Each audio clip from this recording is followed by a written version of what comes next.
Bueno, pues bienvenidos a esta cuarta conferencia del ciclo de conferencias de Génesis Latam 4.0, que pues es un tema muy interesante donde la doctora Mónica Casalet y el doctor Federico Estesano nos van a hablar sobre los velos y desvelos en esta geopolítica de la inteligencia artificial.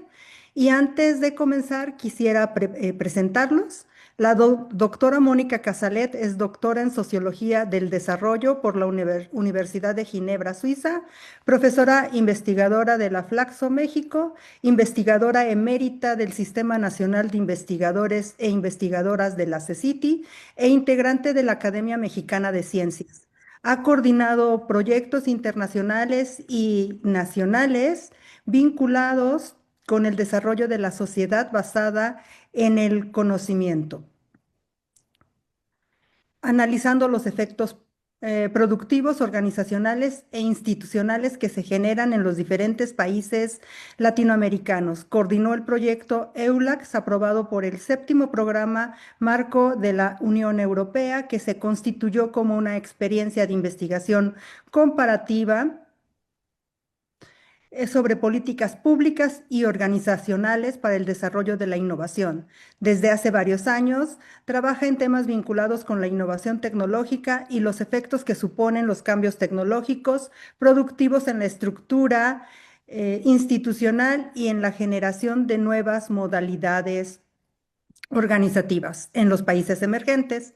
Su amplia participación como investigadora y desde la coordinación en proyectos de investigación internacionales para organismos como la CEPAL, la Unión Europea, el Banco Interamericano de Desarrollo y otros, y también nacionales, le ha proporcionado un amplio conocimiento de la estructura productiva nacional y los programas orientados al desarrollo de las nuevas tecnologías y al estímulo de las relaciones investigación, sectores productivos. Bienvenida, doctora Casalet. Un Gracias, gusto tenerte. gracias. Y el doctor Federico Estesano es doctor en Sociología por Flaxo México, miembro del Sistema Nacional de Investigadores e Investigadoras Nivel 2. Es profesor investigador de tiempo completo en el programa de Sociología de la Facultad de Estudios Superiores Acatlán de la UNAM. Ha sido profesor e investigador en el CIECAS IPN, en la UAM, Coajimalpa y Azcapotzalco, Infotec, Flaxo y en el Tecnológico de Monterrey, y también se ha desempeñado como oficial de asuntos económicos en la CEPAL México. Su investigación aborda innovación, transferencia de tecnología, políticas industriales y el rol del Estado. Ha estudiado en profundidad en México y América Latina a las dinámicas de grupos de transferencia tecnológica conformados entre ciencia e industria, las orientaciones estratégicas en centros sectoriales de investigación, el desarrollo de la industria biotecnológica, del sector farmacéutico y más recientemente las capacidades tecnológicas e institucionales del sector productor de vacunas nacional. Es autor y coautor de más de 20 artículos de investigación, 20 capítulos de libros, 5 coediciones de libro colectivo y un libro como autor individual. Bienvenido, doctor Estesano. Entonces, si quieren compartir pantalla, Gracias. pues ya los dejo. Me da muchísimo gusto estar con ustedes y esta tarde va a ser una tarde muy interesante. Bienvenidos a todos y todas. Gracias, Adriana. Vamos. Gracias. ¿Vas a poner el esquema, ¿no? A compartir el Sí, esquema de acá trabajo. vieron que ¿Eh? vieron cómo es la tecnología. Acá estamos, acá estamos. Justo hoy que vinimos a hablar de tecnología. Está allí, ¿verdad? El Power, ¿lo ven? Sí. Listo. Mónica, te doy la palabra para que arranques. Bueno, en realidad empezamos fundamentalmente con el contexto geopolítico, que en este momento es bastante difícil y complicado. El contexto actual se caracteriza por una creciente incertidumbre global asociada a la disrupción de las cadenas productivas, de las cadenas de suministro, en la que ciertos puntos estratégicos adquieren una relevancia crítica. El debate económico estuvo inicialmente monopolizado por los aranceles, una vez que cambió el modelo de gobierno en Estados Unidos. Esta situación erosionó la confianza empresarial en todo el mundo. Pero hoy asistimos a un nuevo conflicto centrado en torno al bloqueo del Estrecho de Hormuz, cuyo punto estratégico para el suministro energético y el transporte mundial evidencia la vulnerabilidad que la geopolítica impone al tránsito energético de materias primas, de bienes industriales a nivel mundial.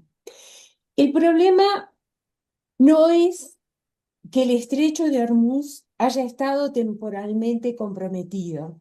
Esto ya ha sucedido otras veces y los mercados lo han absorbido.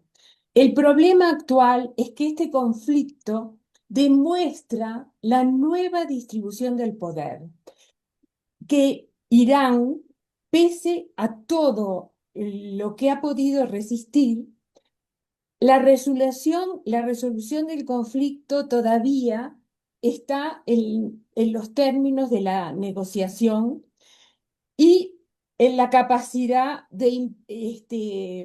y donde Teherán ha mantenido una influencia real sobre las rutas que atraviesa su esfera de actuación.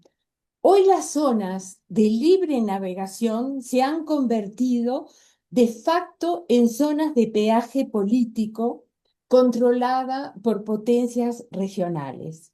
Hay una reconfiguración en este momento permanente de las condiciones del comercio mundial y sus consecuencias económicas son de una magnitud muy superior a cualquier escenario arancelario imaginable. Lo que ahora emerge es cualitativamente diferente. Por ejemplo, la posibilidad de que, porque está en la posibilidad de cualquier potencia regional con suficiente capacidad de disuasión pueda convertirse en una ruta crítica, en un instrumento de presión política y económica que impide a otros actores y a otros lugares el acceso de paso, el acceso de paso. El impacto económico de esta situación es difícil de cuantificar. Se manifiesta en la ausencia de la coordinación ante las crisis financieras globales, la imposibilidad de articular reglas comunes y en un sistema monetario internacional sin un árbitro legítimo. En este caso, las tensiones geopolíticas que emergen en el conflicto de Estados Unidos, Israel con Irán, amplifican los riesgos sobre el abastecimiento y los precios de la energía y otros insumos. Estas dinámicas alimentan un clima de desconfianza generalizada entre estados y actores económicos, que se traduce en decisiones orientadas a reducir riesgos, relocalizar actividades y fragmentar las cadenas globales de valor. A los aranceles actuales se suman la libertad de navegación y el colapso del paraguas institucional que Estados Unidos había generado en una arquitectura de seguridad colectiva que quedan vaciados de contenido y poder. Se trata también, bueno, en realidad se me traspapellaron los papeles. Creo que con esta exposición del contexto internacional, no sé si la segunda parte es Palantir, la que voy a dar yo, o seguís tú, Voy a Fede. decir algo yo primero, Mónica. Exacto. Sí, Para dar un poquito bueno, Mónica lo que nos estaba presentando, me parece que es el interés principal de fondo, la motivación con la que hemos estado trabajando últimamente y con la que hicimos el artículo que salió ya no me acuerdo, enero, creo, de este año, principios de este año, en Perfiles, sí. que hay todo un número de inteligencia artificial y debate de nuevas tecnologías. Y bueno, a partir de ese, si quieren, los que estén interesados en profundizar y ver también varias referencias que hay, este, está en ese artículo que publicamos en enero. Justamente para entender justo la noción de geopolítica, los cambios nos han pasado por encima cuando cerramos en diciembre del año pasado el artículo y nuevos conflictos han seguido, demostrando, digamos, estas tendencias que ya estábamos, que nos interesa ver, digamos, ¿no? Yo voy a hablar un poquito ahora digamos, de la transformación productiva global, digamos, ¿no? Como hecho clave para entender un poquito también la posición de México en el contexto actual, cómo están reconfigurando las nuevas tecnologías digitales, las cadenas globales de valor y las formas de competir en este entorno, y que Mónica ahora lo estaba planteando muy bien, donde tenemos de forma recurrente, yo creo que de 2008 hasta acá, una fiebre de crisis, digamos, que nos marcan fragmentación económica, hiper y desglobalización, relocalización productiva, estrategias de reducción de riesgos con muy bajo crecimiento global, ustedes lo saben esto, Mm. y digamos, en términos generales, un reposicionamiento, ¿no? Los flujos de comercio, de capital y de conocimiento.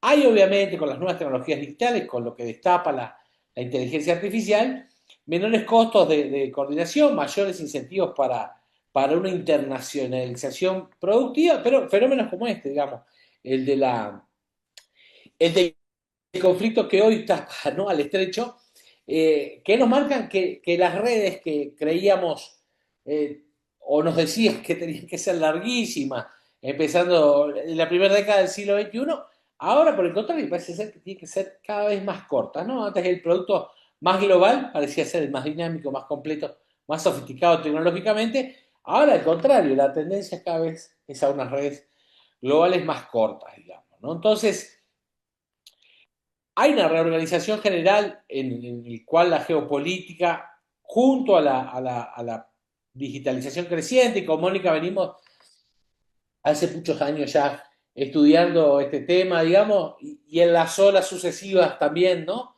Que marcan a veces los conceptos de moda, pero lo vimos con la mirada de manufactura avanzada, de industria 4.0, ahora de inteligencia artificial, donde, digamos, se conjugan estas cosas, ¿no? De lo físico y lo digital a lo largo de los procesos productivos, de modelos de negocio que son cada vez también más complejos, más detallados, este, y procesos de coordinación internacional que están pautados, y esto lo decía Mónica recién, y también me parece muy importante, más por retrocesos, fragmentaciones, quiebres y crisis que por una coordinación más o menos armónica a nivel global. Bueno, en todo este marco general, digamos, ¿no? Aparece la inteligencia artificial con un papel central en no me animo a decir la cantidad de años, sí, así, en los últimos años, pero son muy pocos realmente. Pero fue una transformación marcada, ¿no? Por una expansión rapidísima, que, bueno, todavía está terminando de acompasarse por marcos regulatorios que aún, digamos, son iniciales, todavía hay espacios de incertidumbre. Mónica ahora va a hablar un poquito de eso. Un potencial impresionante de la inteligencia artificial para aumentar productividad, para expandir, transformar a muchos sectores, pero con un desarrollo que también está pautado, digamos, y acá nosotros queremos meter una mirada crítica también de la sociología política, y esta mirada de geopolítica, que también reproduce, ¿no? Ciertas instancias o ciertos mecanismos de desigualdad, está ahora a través de los datos y de los algoritmos, ¿no? Ya no de los clásicos bienes de capital. Y digamos, los desafíos para México, para toda América Latina en general, pensamos que, bueno, pasan por fortalecer estas capacidades tecnológicas, institucionales y también de talento y capital humano para podernos pensar cómo podemos encontrar algunos espacios para estratégicamente insertarnos en algunos espacios donde haya oportunidad, digamos, ¿no? Son sectores que todavía están fijando sus patrones y sistemas y estándares técnicos, de modo tal que todavía no han terminado de establecer todas las barreras de entrada. Pero sabemos, digamos, que la transformación que viene ya aconteciendo a partir de no solo de la inteligencia artificial, sino de todas las nuevas tecnologías digitales, ha reorganizado la producción, pero también las bases materiales y sociales que la sostienen, ¿no? Entonces, en inteligencia artificial lo que tenemos son infraestructuras muy intensivas en energía, en datos y en un trabajo bueno, que se distribuye globalmente, ¿no? Pero que también introduce una dimensión que está más oculta, digamos, y que nos interesa en particular ver, que es una economía digital que tiene algunos rasgos extractivos o rentistas, o no productivistas, si ustedes quieren,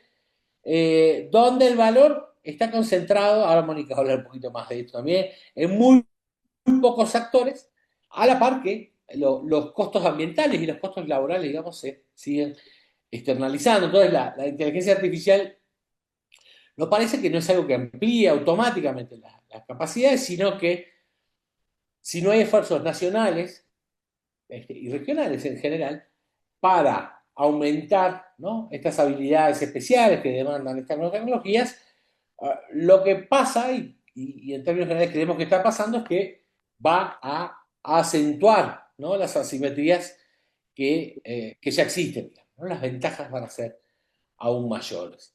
Eh, entonces, bueno, un punto crítico en la dinámica de la inteligencia artificial que pasa por entender, ¿no? Y cómo se decide el modo en que se organiza la división del trabajo entre los actores y quiénes son, ¿no?, los que controlan los activos críticos que mueven a esta tecnología. Hoy encontramos una estructura que eh, tiene genera, ¿no?, ciertos ciclos, y más potencialmente, en realidad, procesos de aprendizaje, pero también, ¿no?, donde vemos que hay bastantes interdependencias y unas fuertes dinámicas de concentración que condicionan mucho, ¿no?, la difusión del conocimiento y especialmente la captura del valor, ¿no? Unos pocos países, unos pocos actores globales concentran y capturan el valor extra, digamos, ¿no?, que interesa tanto a los chupeterianos, esas cuasi rentas de la inteligencia artificial, son capaz que como en ningún otro sector, de unos muy poquitos, ¿no? Está muy concentrado en el sentido de la dinámica del valor. Entonces, bueno, nos muestra esto también que es una tecnología que tiene una dinámica que es muy representativa del momento actual, tiene un papel central el control de esto, los derechos de propiedad y la propiedad Nosotros, privada. ¿Me escuchan? por momentos se cortaba, no sé si soy yo o qué. Ah, bueno, a ver Ah, si, creo que ahí ahora seguí, con el sí, sí. micrófono más alto. Les decía, ¿no? Donde, digamos, estos esquemas de privatización del conocimiento, los derechos de propiedad intelectual y el control, en términos generales, del conocimiento, refuerzan, ¿no?, la concentración del poder en las grandes corporaciones tecnológicas, ¿no? Entonces, digamos, lo que tenemos, estamos, nos parece fundamental marcar, ¿no?, una estructura global donde el acceso y el control vuelve, ¿no?, el mecanismo central, digamos, de apropiación del valor, de estas rentas extraordinarias que da la innovación, y en términos generales, digamos, de la configuración económica. Bueno, Palantir, Mónica, te doy la palabra. bueno, justamente con lo que se está refiriendo Federico, el impacto de las Big Tech en esta relación de la estructura de poder, quiero plantear un ejemplo que es en mi opinión, una empresa emblemática del siglo XXI, tanto por las condiciones de su creación, por su actividad, como su articulación con el poder, en este caso con el poder de Estados Unidos. Es decir, ninguna otra empresa cristaliza con tanta precisión lo más característico de este siglo: la fusión de la vigilancia, la guerra, el capital y la ideología en un solo producto, que es esta empresa fundada por Peter Thiel y dirigida por Alex Karp. Eh, y es interesante ver que Alex Karp, que es un informático, hizo su doctorado con Habermas, para que vean también la complejidad de este pensamiento del Silicon Valley, donde en realidad todas son empresas que tienen un desarrollo a través de ese canal que fue el Silicon Valley. El manifiesto, por ejemplo, de Palantir para la dominación, así se habla, se autodefinen como monopolios creativos compuestos por millonarios visionarios que se convierten en una categoría productiva. Es un cierto retorno a los orígenes del Silicon Valley, que surgió, bueno, ya todos conocen, bajo un impulso del gobierno estadounidense con fines muy militares, también en la investigación. De hecho, en el libro que publica Alex Karp, que es el director de Palantir, que se llama la República Tecnológica, considera en este momento al Silicon como descarriado, en el sentido que la dependencia inicial del Silicon Valley respecto al Estado-nación y en particular al ejército estadounidense ha quedado prácticamente en el olvido, borrada de la historia de la región como un hecho incómodo y discordante, en contradicción con esta imagen que a partir del 2025, la integración de la inteligencia artificial se ve cada vez más mezclada y correspondida en los sistemas militares, que es justamente donde se acelera. En esta apuesta, tanto Karp como Peter Thiel plantean que el servicio militar debería ser universal para mantener la acción militar en el extranjero. La superioridad estratégica se basa menos en la perfección del material que en la rapidez de interacción aplicada al ámbito militar.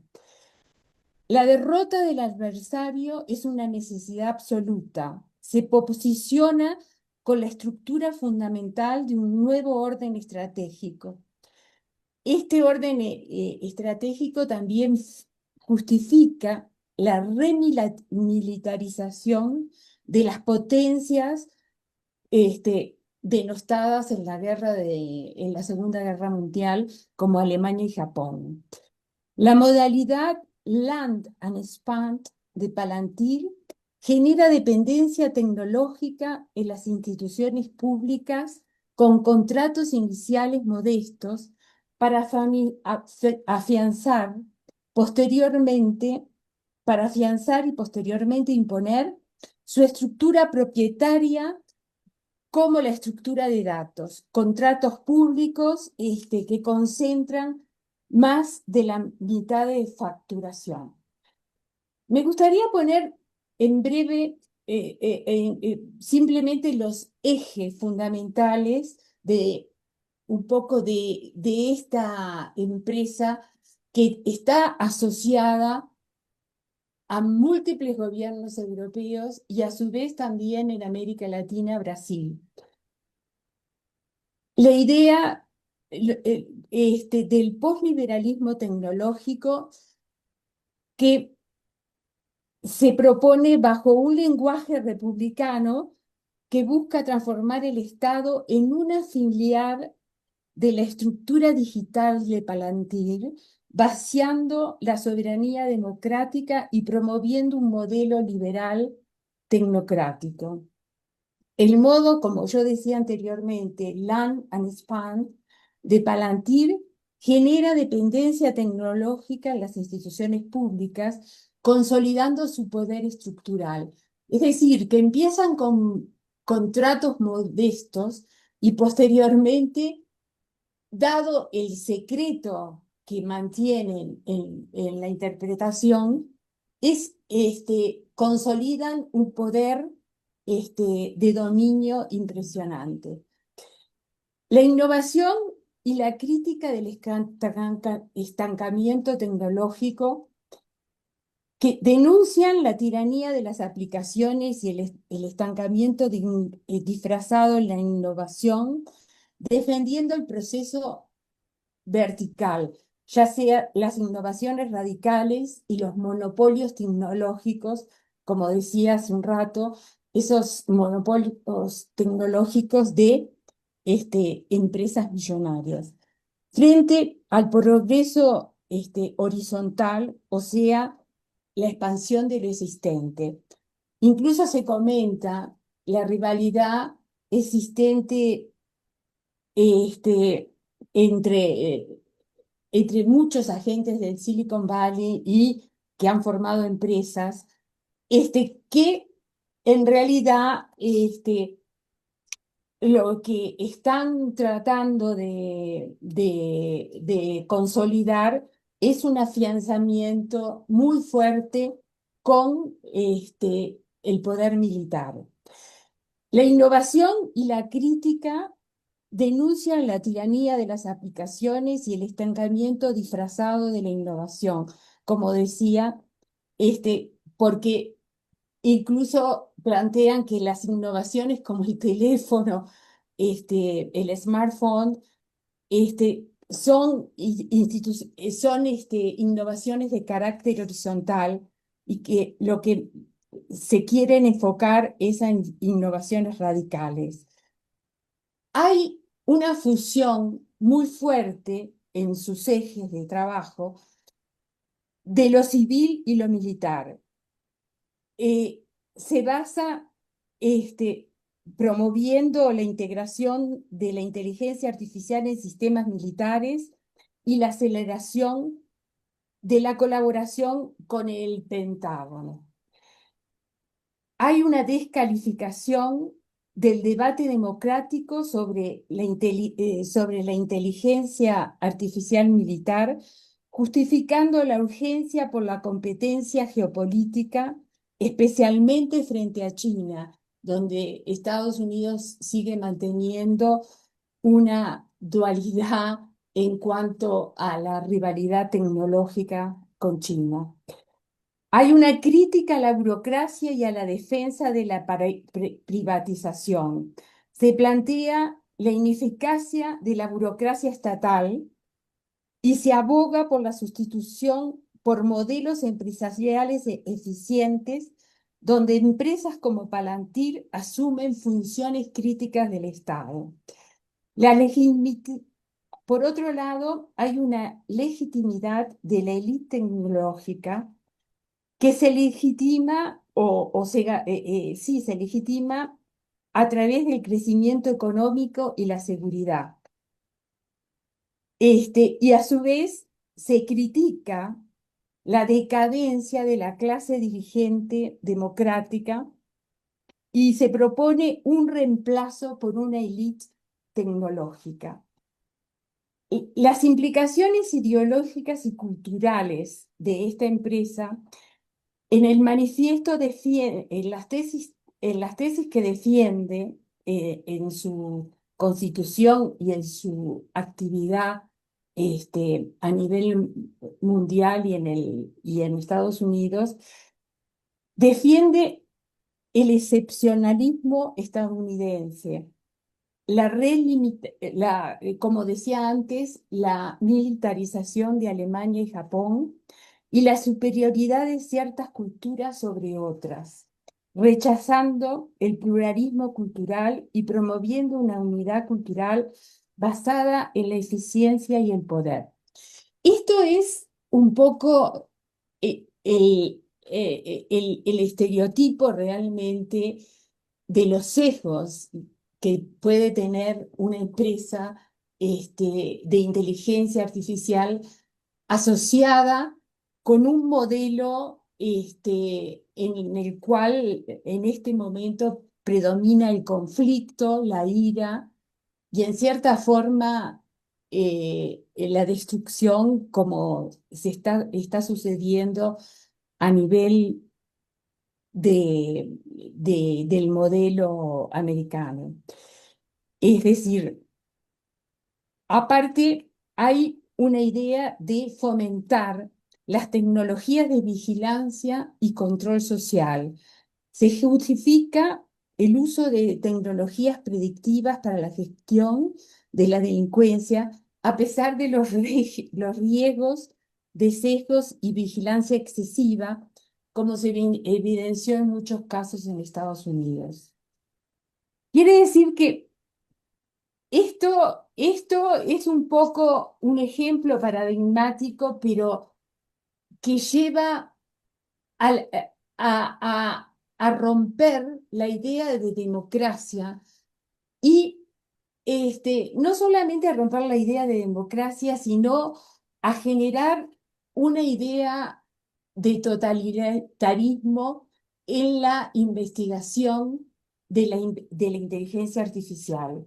Me parecía muy importante ponerla, y lo discutimos con Federico, porque es en este momento una forma de replicar un modelo que en cierta forma va contra la innovación y en el sentido de creadora que puede tener, porque tiene una orientación política y militar muy extendida, ¿no? Entonces, bueno, eso es un poco lo que quería plantear. eh, en- es decir, que en esta situación la inserción de Palantir ejerce un poder constituyente sobre la realidad de sus clientes, es decir, que no se limita solamente a procesar datos, decide qué cuenta como dato, qué cuenta como amenaza, qué cuenta como objetivo. Y en ese sentido, bueno, su propio nombre delata su ambición, cosificar el mundo y reescribirlo en su propio lenguaje. Yo creo que esto es importante para ver un poco también, cuando hablamos teóricamente de todos los sesgos que puede tener la inteligencia artificial y toda la utilización, cómo es necesario plantearse regulación y plantearse también una ética en el sentido este, de ver los fines que se tiene y la utilización. Es decir, este, aparte, Palantir estuvo muy ligada en Estados Unidos, desarrollando un programa de identificación de inmigrantes, específicamente para coordinar todo el ciclo de expulsión, desde la identificación hasta la deportación. Y también para localizar personas, y integrar todo el proceso de principio a fin como un sistema operativo aplicado a la población. Este, y eso usted se ha visto, por ejemplo, en los casos que se plantearon en Minnesota con las muertes, las detenciones, este, y quizás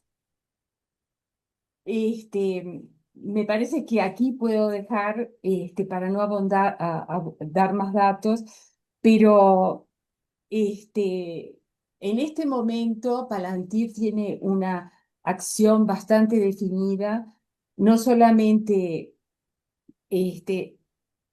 también en el Medio Oriente, porque Palantir lanzó su primera empresa conjunta con los Emiratos Árabes Unidos para desplegar sus plataformas en sectores civiles y gubernamentales, en Corea del Sur, en Australia y en América Latina, fundamentalmente en Brasil.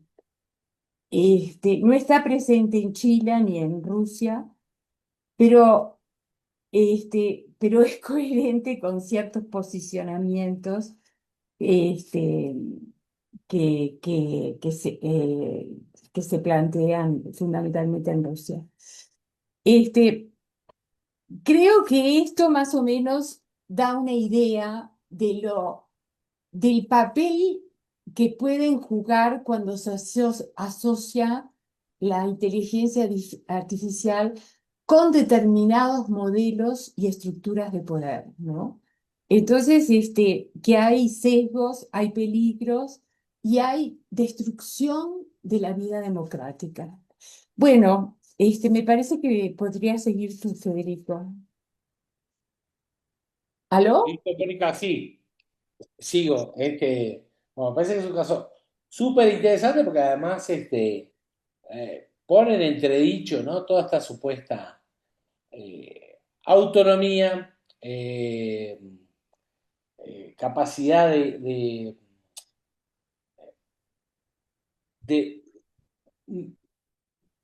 determinar, ¿no? Procesos de inequidad, y muestra por el contrario, ¿no? Proceso de concentración, de erosión de la calidad de los contenidos de la vida democrática, y cómo hay tecnologías que aparentan ser neutrales, que están, ¿no? Creíamos esto que podía estar superado, pero no, cada vez aparece de un modo más crítico, ¿no?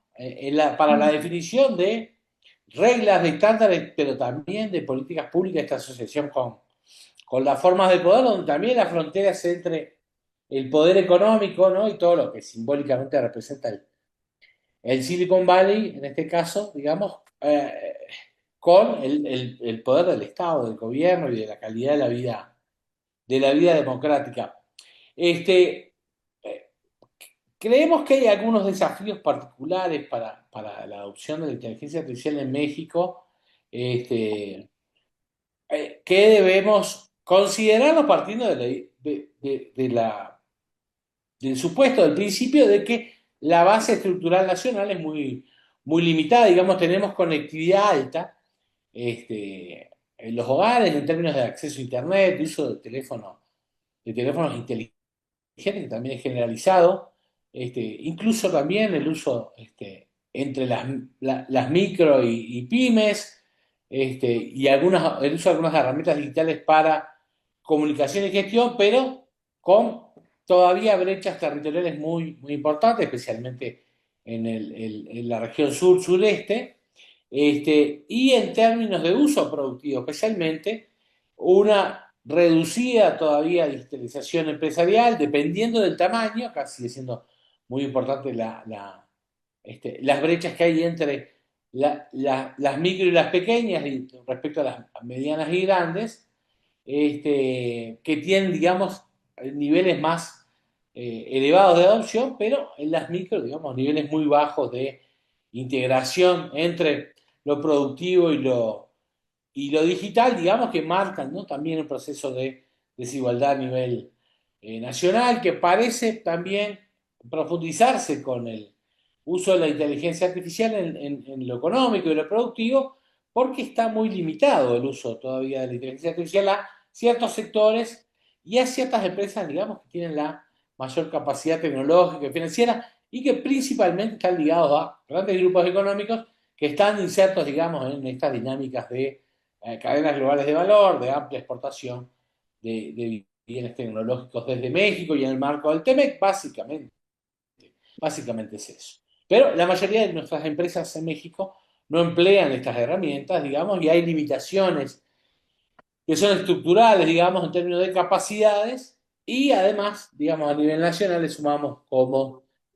otra característica del planteo, niveles bajos en inversión y cada vez menores también en investigación científica y desarrollo tecnológico. Entonces, el patrón de digitalización nacional está bastante fragmentado, digamos, la incorporación productiva de lo digital está muy limitado. Hay desafíos tecnológicos, institucionales y también territoriales, ¿no? Hay estados con capacidades relevantes, digamos, ¿no?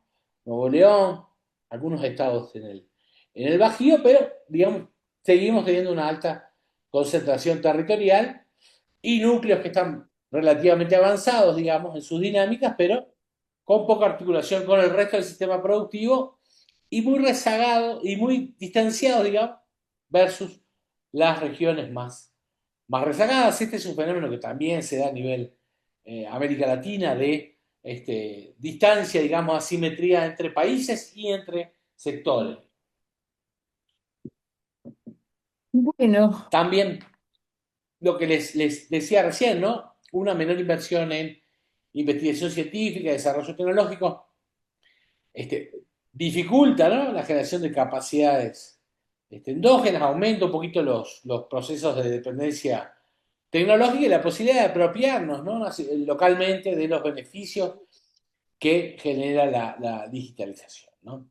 Hay ahí múltiples indicadores, ustedes saben, cada vez se está avanzando hacia lo más agregado, que llaman el ILIA, que coordina CEPAL ahora, es sí. bastante sistemático sobre todo para hacer la comparación con América Latina, pero bueno, ahí viene una buena lectura, me parece que una lectura general, ¿no? Más allá de detalles específicos de sectores, regiones, estados, este, en la medida que muestra, digamos, lo que les decía recién, ¿no?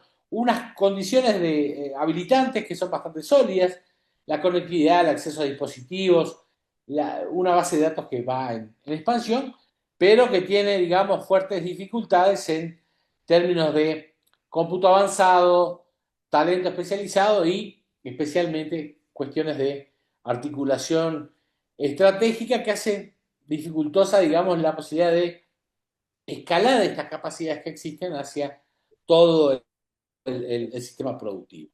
No me Quizás, voy a detener demasiado en esto, ustedes saben que ha habido una reconfiguración institucional en México, los pasos de la oficina, de la agencia y demás, bueno, que han buscado articular eh, normativamente, en términos institucionales más generales, más macro, una estrategia digital, una armonización, diría yo, general, digamos, del abordaje desde lo federal respecto a telecomunicaciones en general, pero algunas cuestiones de inteligencia artificial, aún, digamos, sabiendo que, como ocurre a nivel global también, hay muchos espacios que están, iba a decir grises, pero más bien parecen estar negros o ciegos, digamos, donde no hay ninguna regulación, ¿no? Que ni siquiera a veces dé algunas pautas mínimas, ¿no? De cómo se usa, cómo se controla, cómo se regula el uso de la inteligencia artificial, especialmente estas que tienen que ver con estas implicaciones que ya recién nos mencionaba Mónica, ¿no? La de los sesgos asociados, ¿no? A la identificación de personas, de sujetos de crédito, incluso de aspectos de justicia, como se está sí, empezando a sí. utilizar en Estados Unidos, donde se trasladan, digamos, ¿no? Prejuicios y sesgos sociales, culturales también, a la herramienta, ¿no? Técnica supuestamente neutral, que en realidad lo que va enfervorizando, por así decirlo, digamos, son procesos más bien de en este sentido muy a lo Trump, ¿no? De la denigración del otro, digamos, ¿no? Del que no es como yo. Este, Mónica, te doy la palabra. Bueno, en realidad me parece que podríamos ya ir cerrando a preguntas para seguir ampliando o profundizando todo esto, pero me parece que es importante eh, en México cómo abordar ese desafío en organizar los recursos productivos, que no se trata solamente de ampliar la producción, sino de diseñar coordinaciones, ¿no? Por ejemplo, ahora empieza el Plan México, o se está impulsando el Plan México, surge también la nueva ley para el fomento de la inversión en estructura estratégica, este, y está la renovación del TEMEC, ¿no? Que abre también perspectivas. Eh, Ahora, el problema es cómo diseñar políticas públicas que aprovechen los beneficios de la digitalización y el fortalecimiento institucional y reduzcan los efectos negativos en productividad, competitividad, es decir, y salarios. Esto exige una visión de largo plazo que, que a veces nos falta, ¿no?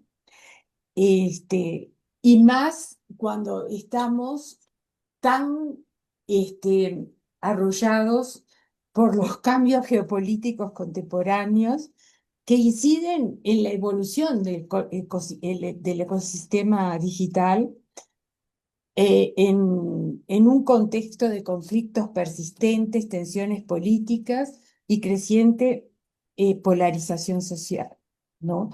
Entonces, es decir, me parece que es muy importante ver cómo plantearse también todos estos sesgos que plantea esta revolución tecnológica, y es importante asumirla, pero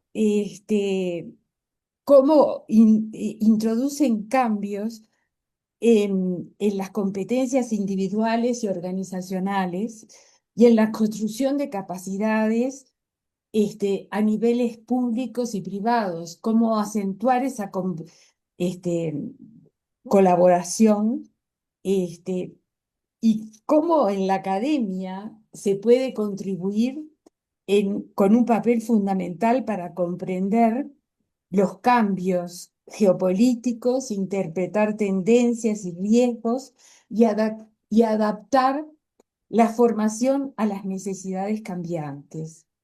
Es decir, no basta con identificar las demandas solamente, es indispensable evaluar resultados y ajustar la oferta educativa en programas estratégicos y incluso también recurriendo al papel de las microcredenciales que son modelos de educación especializada diseñadas para conjuntos para sectores de alta tecnología bueno, eh, que México tiene varios clústeres y que es importante tener en cuenta esas capacidades y que fomentar capacidades a nivel empresarial y a nivel de los dirigentes empresariales también,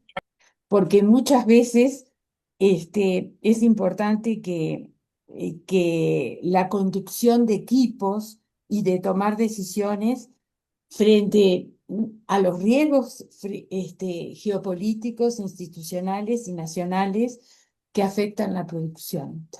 Bueno, yo es todo lo que tengo que decir.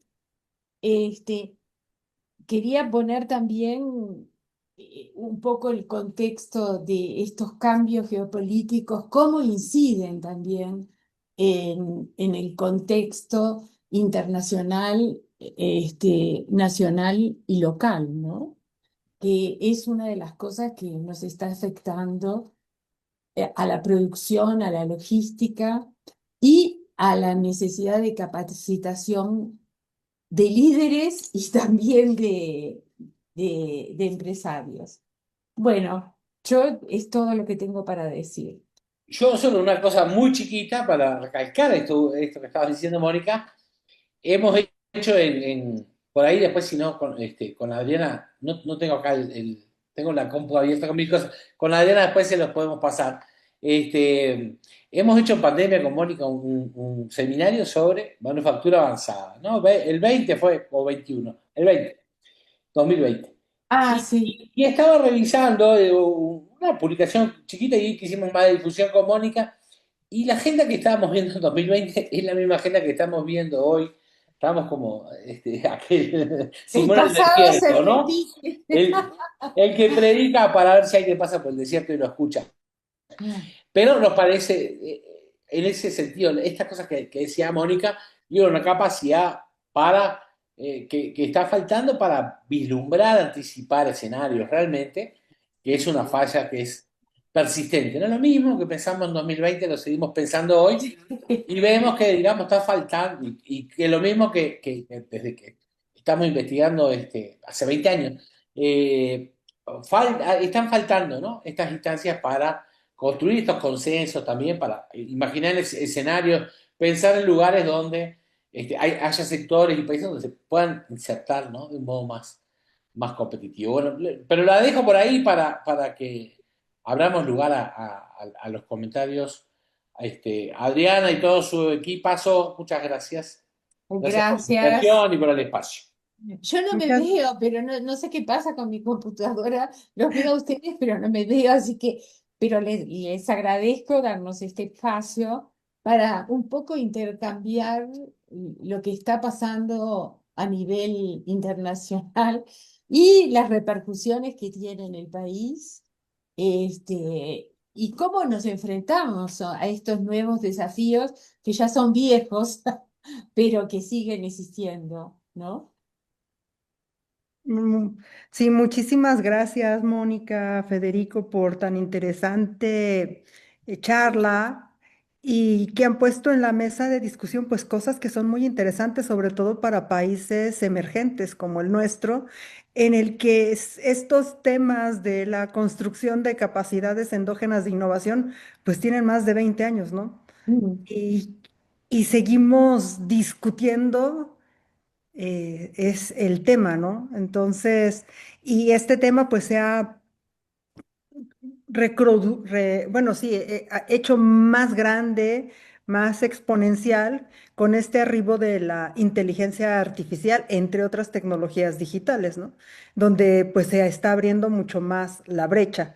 Entonces, pues me gustaría abrir el micrófono para quienes nos están acompañando. Veo aquí a varios colegas, a Paula Isiordia de la Universidad de Guanajuato, José Luis San Pedro, María del Pilar Longar, estudiantes, y me gustaría mucho pues escucharlos.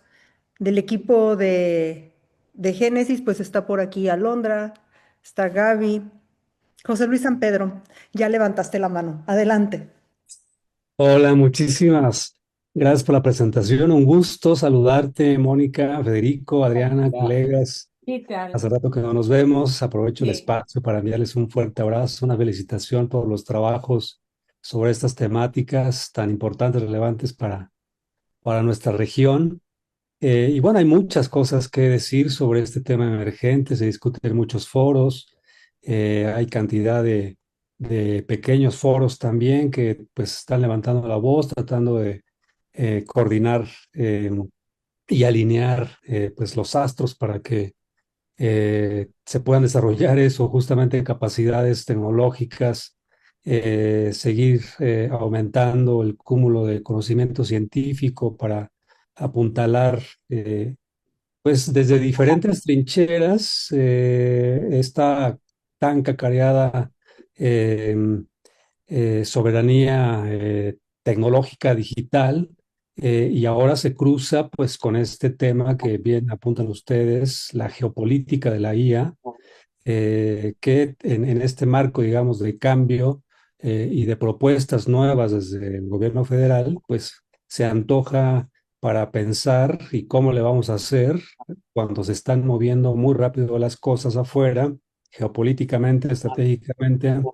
Hay un posicionamiento pues movilización de muchos recursos de pocos países, porque además está muy concentrado esta capacidad de la IA, pocos países, Estados Unidos básicamente, China, Y la China, Unión Europea, algo que está haciendo India, pero la Unión Europea en consorcios, ¿no? Es decir, no hay forma de poder hacerlo de manera individual como país. Em, y además, pues son pocas empresas, es decir, no solamente pocos países, sino un puñado de empresas que están pues moviendo los hilos de la inteligencia artificial. Y una de las preguntas es, bueno, ¿y cómo le vamos a hacer cuando se está pensando en tener soberanía en muchos aspectos? Y una de ellas, soberanía digital, ¿no? O sea, en algunas tecnologías digitales está apuntando, me parece que con ciertas directrices, pero con una expectativa muy alta, semiconductores, inteligencia artificial, por ahí alguna otra, ¿no? Digamos, en el Plan México y con las nuevas propuestas que no son ni política industrial ni política digital, pero se intenta apuntalar estos nichos, es cómo le vamos a hacer. ¿Cómo lo vamos a hacer cuando no hay un marco institucional efectivo, cuando no hay estrategias específicas claras? Es decir, sí semiconductores, pero ¿cómo? ¿No? ¿Cómo se van a articular las capacidades científicas de las universidades con el mercado? Es decir, ¿dónde está el papel de los grandes inversionistas con una visión de largo plazo? Em, Dónde están los otros actores, ya no solamente los tradicionales, digamos, que deben entrar en juego, universidad, Estado, empresa, sino los actores externos también juegan un papel importante, sobre todo en en esta, digamos, geopolítica del poder, dónde están esos otros actores que pueden apoyar, apuntalar o coordinarse de alguna manera con estos actores más locales, ¿no? En fin, esta y muchas otras preguntas. Dejo acá el breve comentario y pues muchas felicidades y gusto verles a la distancia. yo creo que, no sé, ¿se puede tomar la palabra? Sí, O adelante. porque me pareció interesante lo que planteaste, pero es muy difícil, me parece, en la coyuntura actual y con y cómo está América Latina, hablar de una soberanía digital, ¿no? Se me hace muy difícil. Está bien que hay que aprovechar los nichos que se puedan, ¿no? Pero es muy difícil con el poder determinante que tienen las Big Tech, ¿no? Este, incluso con la pérdida del papel regulador que ha tenido la Unión Europea, porque en este momento la Unión Europea está en un stand-by, ni Draghi la salva.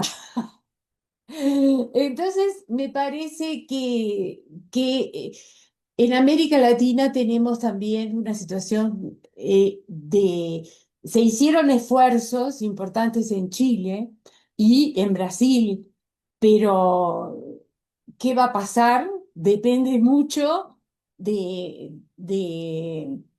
la continuidad de las elecciones y la permanencia de de ciertas condiciones para dar una viabilidad más o menos ciudadana y de regulación, ¿no? Que en este momento me parece bastante difícil en el contexto latinoamericano, a pesar de los esfuerzos que hizo la CAP, ¿no? Para, para generar una regulación y todo lo demás. me da la impresión de que es muy fragmentado todavía y hay una formalidad, fundamentalmente, pero no hay todavía una valoración de los riesgos realmente eh, de utilización de determinados programas, ¿no? Como por ejemplo que la misma Anthropic resultó que estaba utilizando eh, datos, bueno, tuvo ese conflicto con el gobierno por el enfrentamiento de no proporcionar datos ciudadanos, ¿no? Entonces, es decir, hay un panorama todavía que necesita mucho diálogo, ¿no? Mucho diálogo entre académicos, entre políticos, entre empresarios, para ver un poco las posibilidades de apertura del espacio, que esto sí es una cosa muy vieja que venimos hablando desde los años 20, desde hace 20 años, del espacio público y privado, ¿no? Entonces, ese es un poco lo que a mí me parece todos los riesgos políticos que pesan para entrar en una etapa tan complicada y tan controlada por las grandes tecnológicas, tanto americanas como chinas, ¿no? Porque China tiene un nivel de investigación altísimo en este tema. Bueno, era un poco lo que quería redondear. Solo agregar una cosa, José Luis, qué bueno verte, me da mucho gusto, te saludo. Eh, esta vez, yo de vuelta diría que para México sería importante, ¿no? Una política industrial, esto ser muy selecto para los sectores que son más sofisticados, digamos, y menos generalistas, los apoyos, los incentivos. Este, pero me parece que más que la biotecnología, que es otro tema que también hemos compartido, José Luis, en medicamentos, en vacunas, acá me parece que ya ni siquiera con muy buenas intenciones y muy largo plazo vamos a tener un papel de segundos guitarristas, sino de cuartos, quintos violines allá en fondo. Acá se hace más agudo, eso es lo que nos ha interesado con Mónica también, se hace más agudo esta tendencia a la inequidad, a las asimetrías propias de este momento del capitalismo. Que Pharma los tiene también, ¿no? Porque tiene mucho. Pharma es un montón de mentiras también, ¿no? Dinero financiero que nadie sabe, y grandes inversiones que son promesas de posibles descubrimientos dentro de 5 o 6 años. Pero acá está en juego, digamos, el poder y el poder, esta dimensión geopolítica y el poder militar también. Entonces me Mm, parece que obviamente seguimos en lo mismo, digamos, creer en la política industrial. Si vemos los que van al comando, igual más están gastando en política industrial, incluso en un mundo que crece poco, Estados Unidos, China, Corea siguen gastando, ¿no? Hacer política industrial, semiconductores, digamos, estas cosas, estas infraestructuras materiales también, ¿no? Que sostienen la inteligencia artificial, pero que parece tener esta tendencia donde la vamos a ver, siento yo que la vamos a ver de más lejos. Viéndolo hoy, ¿no? Ya les decía que en enero escribimos una cosa y se desató un conflicto en marzo y ya cambió algo de lo que estábamos discutiendo, pero todo indica que hay una tendencia hacia esto. No quiero ponerme hiper pesimista, pero me parece que a diferencia de las otras tecnologías, estamos aún más atrás. sí, más lejos. Sí. ¿Sí? ¿Alguien más tiene alguna pregunta? O sumar un pesimismo más. O sumar un pesimismo más.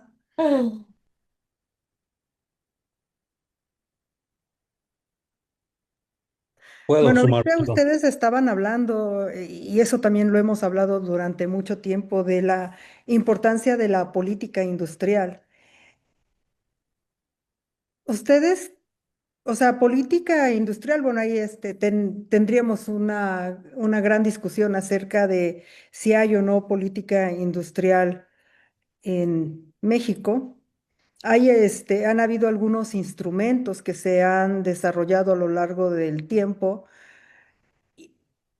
Por ejemplo, la vinculación, que es algo que siempre se ha buscado entre el sector productivo y las universidades, las empresas, pues han habido algunos programas, pero a la hora de que siempre se dan las aplicaciones, pues hay como una serie de disfuncionalidades que evitan que esos programas o que esos instrumentos se tengan pues el impacto positivo que deberían de tener, ¿no? Por ejemplo, si pensamos en los fondos mixtos que hizo el entonces CONACYT, en donde había diferentes modalidades de colaboración, pero cuando ya se instrumentaba, pues esta colaboración a veces era pues una colaboración no tan real, no tan fuerte.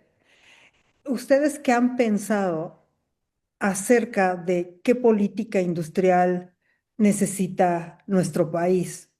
Porque pues ahorita este tema es un tema que se perdió en algún momento, pero que actualmente ya tiene otra vez un papel muy importante y todos están, muchos, CEPAL, Banco Mundial, están como trabajando en que debe de haber una nueva política industrial. ¿Ustedes qué piensan al respecto? Y esta política industrial que necesita México, que tal vez no esté reflejada en el Plan México ni en muchos planes de desarrollo estatales, ¿qué debería de hacer o hacerse para que verdaderamente funcione? A empezar tú, Federico, si quieres. Bueno, Pero es muy bravo eso, es una pregunta del millón. Sí, bueno, porque configura muchas cosas, ¿no? Una son nuestras tradiciones históricas, digamos, y que acá superan a México, digamos, porque toda América Latina no hace política industrial, toda América Latina está, ¿no? Ante la primer síntoma de desaceleración económica, recorta muchísimo más, ¿no? El gasto en ciencia y tecnología, incluso aunque eso aumente también lo recorta. Entonces, digamos, esto excede a algunos planes y demás, y hace mucho, bueno, está a las costumbres no me quiero poner sesentero ahora, pero de las burguesías nacionales, ¿viste? Que han tenido sus momentos, alguna Ah, cosa, pero siempre los despliegues igual han estado atados a estas coyunturas políticas también, ¿no? Entonces también ahí encontrás discontinuidades.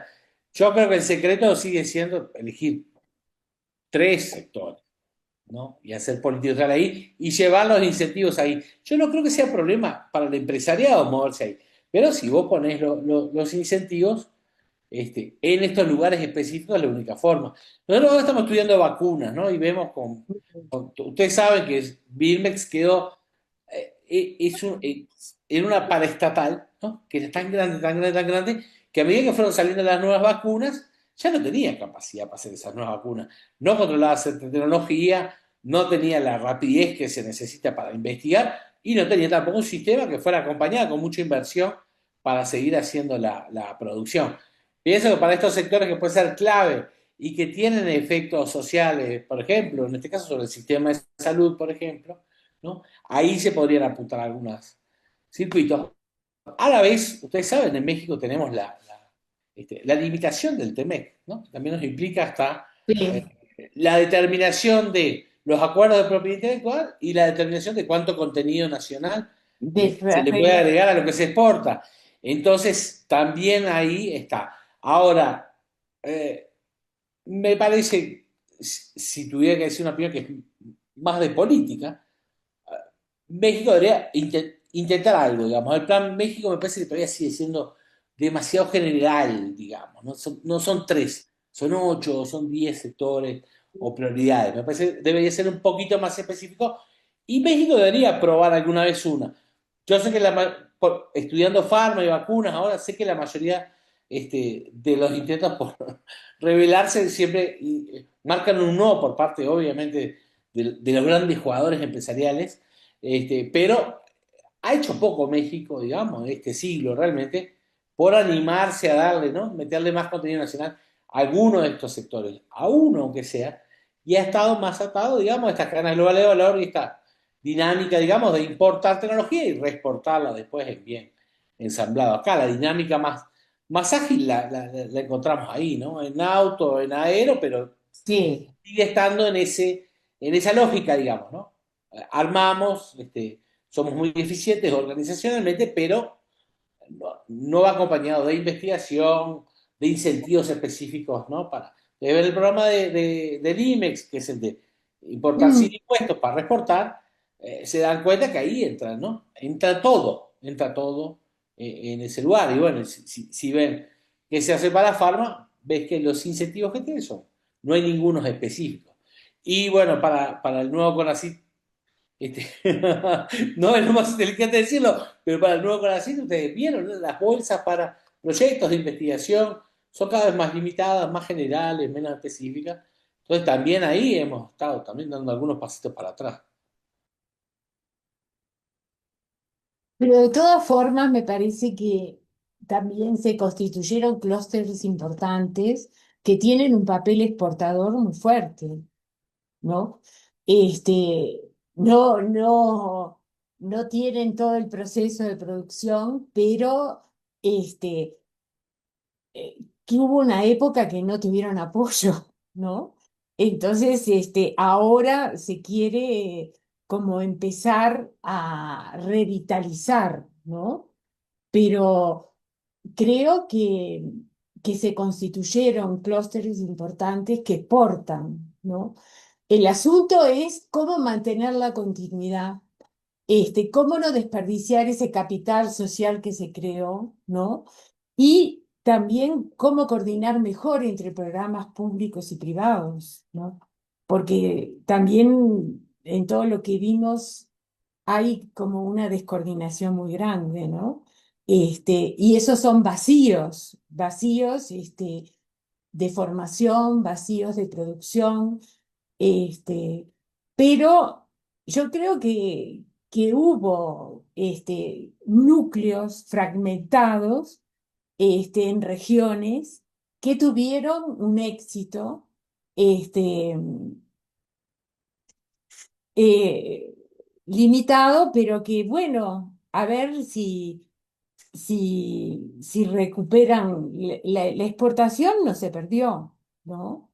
El asunto es que la fuerza de no quede total, la fuerza de ese capital que se creó no quede perdida ni sujeta exclusivamente a tareas de ensamblaje, ¿no? Pero creo que se dio, alguna cosa importante en cuanto a generar un nivel de exportación, a un nivel de capacitación, y que quizás ahí también habría que buscar aspectos más, concretos para poder dar apoyos de microcredenciales o lo que, no tanto en los grados, ¿no? Sino en en el desarrollo de capacidades específicas. Hay momentos en que los países tienen que ver los niveles intermedios, ¿no? Este, y creo que a ver qué va a pasar con el TEMEC y todo eso, pero México tiene un cierto nivel de país intermedio, bastante considerable en su historia productiva, ¿no? El asunto es el problema de la continuidad y la fragmentación que hay en los esquemas institucionales y también una efectiva coordinación de la formación, que creo que a esta altura hay que buscar niveles intermedios de formación, no tanto apuntar a los doctorados, sino también aspectos importantes intermedios como pueden ser microcredenciales, que fue cierto auge chino, ¿no? Las microcredenciales. Bueno, no sé, pero es muy importante la evaluación de toda esta industria, de toda esta historia productiva de nichos, ¿no? Que tuvo el país. Sí, pero ahorita acabas de tocar un punto, no sé si estén de acuerdo, que es muy importante, que es esta heterogeneidad que hay en México. O Mm, sea, si hay sectores productivos del sector automotriz, pues es un sector pues que ha creado ciertas capacidades endógenas de innovación. Acá en el Bajío, acá en Guanajuato, tenemos este complejo mm, industrial tan interesante que es Guanajuato Puerto Interior, en donde tenemos empresas como Pirelli, que tiene un centro de investigación y desarrollo y que mm, están utilizando inteligencia, no solo inteligencia artificial, sino otro tipo de tecnologías sí, digitales para producir sus llantas, que además parte de lo que ellos producen va a un nicho que es muy disruptivo en esto de la automotriz, que es la electromovilidad, ¿no? Y que mm, también tiene estas llantas premium para Fórmula 1. Y entonces en un mismo territorio conviven ese tipo de mm, empresas, pero mm, también tenemos a empresas micro que no tienen esas capacidades. Y entonces aquí con todas estas tecnologías digitales, pues estamos viendo cómo las brechas se van ampliando aún más. Por ejemplo, has tratado, Mónica, lo de las microcredenciales, que es algo muy interesante mm, y que eso nos hace también replantear pues voltear a ver todo lo que es el sistema educativo, mm, porque los programas, los currículos en las diferentes ingenierías, licenciaturas, pues no avanzan como está avanzando el mundo. para nada. Entonces ahí, por eso tal vez estamos en un momento en el que la brecha se va a hacer más grande.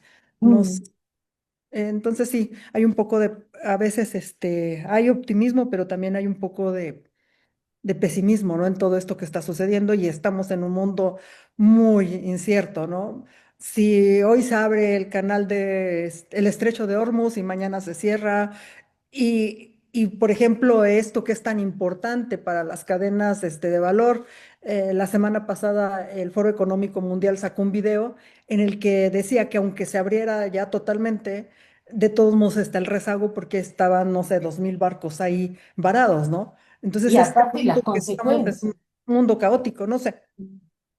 Mm, sí, las consecuencias son brutales y que se van a ver a lo largo del año y se van a seguir viendo, y a ver cómo se resuelve esto, ¿no? Porque esto está generando una ira muy fuerte en la sociedad, ¿no? Estamos volviéndonos una sociedad de la ira. Y eso es lo que me preocupa también, ¿no? El rompimiento de los diálogos a nivel internacional y a todo nivel, ¿no? Y a individual también. Porque la academia me parece que a veces perdió el diálogo, ¿no?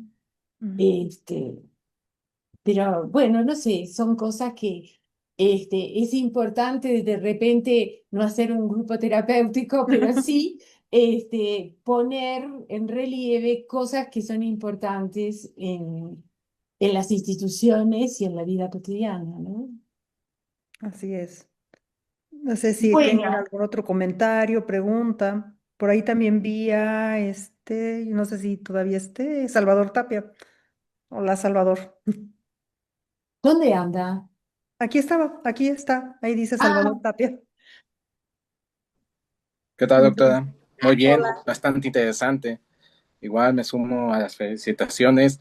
Creo que ha sido una plática bastante interesante. Desde mi trinchera, que es un tema que yo analizo mucho, las capacidades dinámicas que Mm, tienen las organizaciones en adaptar estas nuevas tecnologías. Eh, Justamente en mi estudio de caso analizo cómo empresas como las fintech están adoptando las nuevas tecnologías, los datos, la inteligencia artificial. Y justo ujú, surgen estas sesgos en el mercado, ¿no? Cómo esta ética que debe de haber en el uso de los datos de las empresas data driven está causando cierto ambigüedad en el uso de estas nuevas tecnologías. Entonces, digo, yo lo analizo a nivel micro, ¿no? Pero al escuchar esto que está pasando a nivel global, eh, te, te, te lleva mucho, te llama la atención, ¿no? Porque justamente esta empresa que yo estoy analizando, realmente toda la tecnología viene gran parte de Estados Unidos y de Alemania, ¿no? Realmente lo que se hace en México, lo que se está haciendo en Latinoamérica, es un poco nada más la tropicalización de esos servicios, pero realmente no hay una adaptación o no hay una capacidad de absorción de, de, de, de, de las naciones o de la gente, de las empresas como tal, a esa tecnología como es la inteligencia artificial, ¿no? Entonces es un panorama bastante interesante. Me uno a las felicitaciones y espero que pronto podamos platicar un poco más. Bueno, Gracias. no sé cómo vamos, pero todavía Vamos bien. Ah, Federico quería participar. No, agradecerle a Salvador la, sí. su participación. Estamos en un momento. Bueno, tiene razón, Mónica, no nos vamos a un grupo catártico. Estamos en un momento, en un mundo espantoso, ¿no? Y para, bueno, al menos los que tenemos, los de mi generación, donde todavía había alguna idea de que con la política, con la cultura, había posibilidad y el conocimiento, ¿no? De cambiar algunas cosas de este mundo, este momento actual, digamos, nos suma en un pesimismo terrible, ¿no? Porque está varias de las promesas o incluso de las ilusiones o los sueños o las esperanzas que podía haber se van derrumbando, ¿no? Vemos un mundo más desigual, más concentrado, más violento, más errático. Todo mal, todo mal, todo mal. En los últimos años está todo mal. De la pandemia hasta hoy, ¿viste? Lo global está todo mal.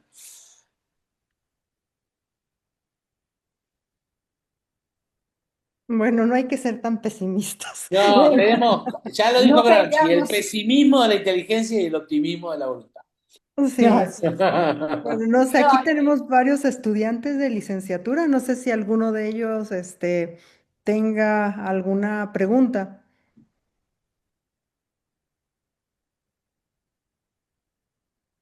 No, creo que no.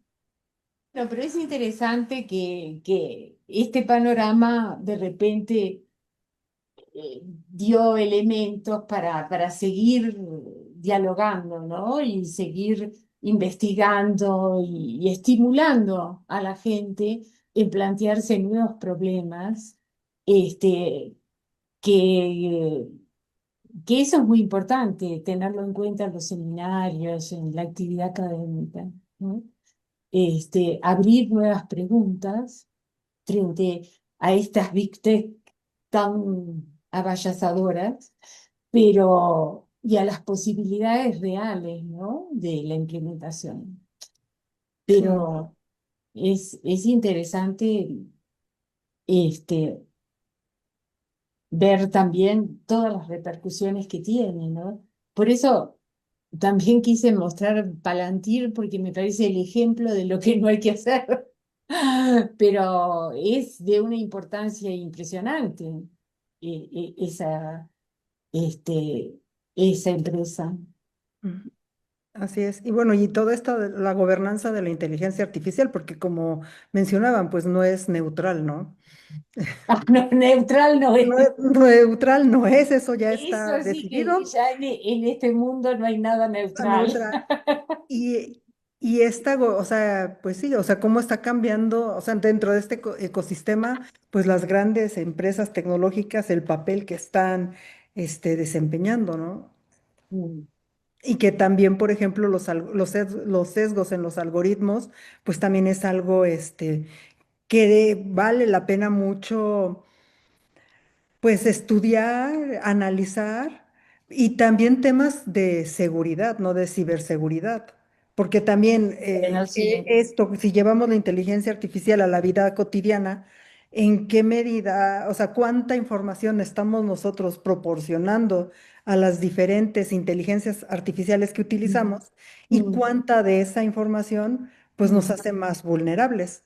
Porque pues aunque mantengamos nuestra discusión en privado, no hay un contrato que diga que esos datos, esa información que tú estás dando se vaya a quedar en ese entorno, ¿no? O sea, yo, Sí, sobre todo cuando todas las políticas son cada vez de reglamentar más la vida ciudadana, ¿no? Y de controlar más la vida ciudadana a través de, bueno, todo eh, los cambios bueno, todo está en los datos, ¿no? Ya todo se controla en los datos. Entonces, es decir, personajes con vida muy privada no somos ya. no. Entonces, en ese sentido, me parece que sí hay que buscar una ética de la privacidad en el sentido del desarrollo de la inteligencia artificial, ¿no? Sí, ese es un tema, yo creo que muy importante que los gobiernos deben de estar atendiendo, ¿no? Los gobiernos y realmente la academia también, Tan- ¿no? Es decir, los institutos que están investigando esto, la UNAM, la UAM, este, no sé, todos los que están analizando estudios de caso, tienen que ver también las consecuencias de todo esto, ¿no? Y la capacidad de tomar decisiones, porque estás dentro de un círculo cerrado, ¿no? Ujú, sí, pues sí hay mucho como para discutir. No sé, Sí, no bueno, sé si manden. no, Sí. muy agradable de abrir este espacio para la discusión y plantear estas interrogantes sobre el presente y el futuro. Y sí, y el futuro, un futuro que no sabemos, o sea, muy incierto. No sé si quieran terminar con algún comentario. Adriana, Bueno, yo nomás agradecerte mucho por el espacio, felicitarte además porque es un espacio muy movido, se mueven los WhatsApp, vos siempre estás muy movida, Mm, y ponernos a las órdenes de todo el grupo, lectura o preocupación, intereses, lo que sea, estamos ahí a la vuelta del correo para lo que haga falta, sí, a las órdenes. me- Así que bueno, gracias de nuevo, saludos a sí, todos, un abrazo, José Luis también. Un gracias. pero abrazo, saludos también. me uno a lo que dijo Federico, muchas gracias por dar este espacio y comunicarnos con otro auditorio, ¿no? Ujú. Te agradecemos mucho. Y aparte, no sé, es un diálogo que se dio con mucha fluidez y respeto, ¿no? Y eso me encanta. Sí, eso es bonito, ¿no? O sea, estos Sí. son padres.